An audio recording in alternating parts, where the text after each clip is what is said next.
We now return to medical wonders. By January of 1996, Tony Stephan was at his wit's end. His wife had committed suicide after a decade-long battle with bipolar disorder. Then his daughter and son were diagnosed with the same disease. 15-year-old Joe was tormented, too, by suicidal thoughts. I was always quite certain that I would never make it through, to next summer or to the beginning of school again, stuff like that. I was always expected, I kind of expected myself to be dead by then, Then, Tony's friend David Hardy came up with a radical idea. Take Joe off his medication and instead give him a modified animal feed supplement used to calm pigs. Sometimes you'll come into a barn like this and the pigs will be just extremely irritable and start biting their pen mate, sometimes even savaging them, taking chunks out of their hindquarters or whatnot. David believed the pigs got violent because they were missing some essential nutrients in their feed. So he set out to create a nutrient supplement for the pigs. We found that we could alter the trace minerals that were present in the feed, and that would usually solve the problem completely. And they would go back to being calm like these pigs are, basically. It became commonplace to use nutrient supplements to keep penned pigs calm. But now David Hardy was proposing something quite different. A brilliantly simple idea. If adding essential minerals to pig feed worked to calm irritable and violent hogs, would the same approach work in mentally ill people? There was a feeling of excitement that came with it. It was like all of a sudden opening up a book and seeing the answer that you've been looking for months and months and months. And the feeling that came with it was just, hey, we've got to do this. They would create a human version of the supplement, and Tony's son Joseph would be their guinea pig. Joe's new stepmother was horrified by the idea. Well, she was very, very afraid, and she said, look, we've got to refill this prescription. And I said, honey, we've got to try this without it. We know that the prescription, yeah, kind of takes the edge off, but he'll never be normal. And so we've got to go, for broke here. Let's do this thing the whole way. David and Tony set up their makeshift lab in Tony's kitchen.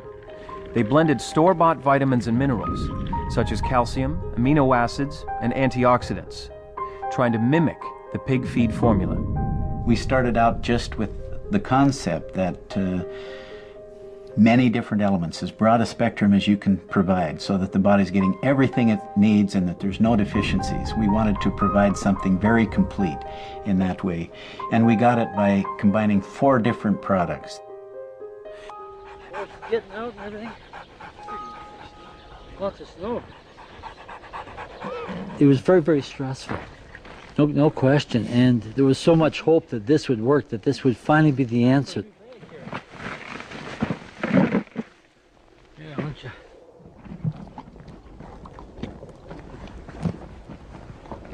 David studied Joe's weight and nutritional intake and concocted a dose, capsules of vitamins and a mineral formula that he hoped would mirror the pig nutrient. And then they presented the revised supplement to Joe.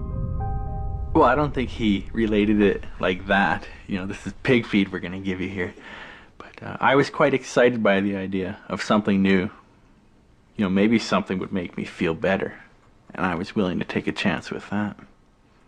On January 18th, 1996, Joseph took his first daily dose of the re-engineered pig feed supplement, 6 capsules and 6 ounces of a liquid mineral mixture. 4 days later, Joe's lithium ran out. Over the next month, David dropped the liquid dose down to 4 ounces, then 2. Even after 5 days on the supplement, Joe felt better. Once that stuff started to kick in, it's just like a fog lifted, and I could see what was right and wrong and how I should be acting. All of a sudden he became gentle. His demeanor changed. No longer was he thinking erratically. He was starting to think positive about his life.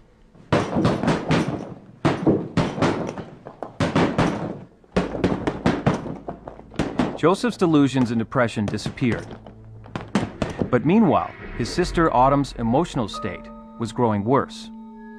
She, like her mother, had become extremely suicidal and had been hospitalized for suicidal tendencies and was on suicide watch and was on a major load of psychotropic medications. For me, it took on a form of confusion, first of all, and just sort of scatterbrain behavior. By the end of grade 12, I couldn't tell time on a conventional clock. Like other bipolar patients, Autumn became paranoid, delusional, and violent. Every morning when my husband would leave, I would start in with this real fear, like kind of a panic thing. I'd hear him lock the door, and you know how you put a key in a lock and it goes click, click. But I'd lay there and I'd think, he pretended to lock the door, and now he's, you know, unlocking it so that the killers can come in. And I met him in the hallway and got really, really violent with him. I thought I was demonic. Like, I would be really afraid of reflective glass and mirrors and things. If I saw my reflection, I would see these faces floating around me, and it was just really, like, really terrifying. And the timing couldn't have been worse. Autumn slipped into a period of extreme paranoia. Just after the birth of her first child, James, her thoughts terrified her family. I thought I needed to kill the baby. I obsessed about ways to kill myself or to kill the baby. I didn't recognize what I was doing or thinking as really odd. It just seemed logical to me. Doctors tried a regimen of medications that cost almost $200 a month, but nothing controlled her slide. Haldol, Ribotril, Ativan, Epival, and then Cogentin was to counteract the Haldol, because Haldol makes you very stiff. You can't walk or bend. So it's like a rigid thing. Gosh, I mean, I wasn't even able to take care of myself at that point. Autumn couldn't be left alone with her baby, so her husband suggested she move into her father's home. And I remember how I just about wept when she walked through the back door, and she looked so bad. She was so drugged out. And trying to talk and trying to communicate with her was a chore. Tony looked at Autumn and saw his late wife all over again. He urged Autumn, who had been sick for 6 years, to try the supplement too. Don't worry, because Joe's off his meds and he's doing great. And you know, we're going to get you down here, we'll get you all fixed up. And I just snapped. I was furious. I couldn't believe that he was rocking the boat. My psychiatrist, my specialist, had said, you rock the boat and you will die.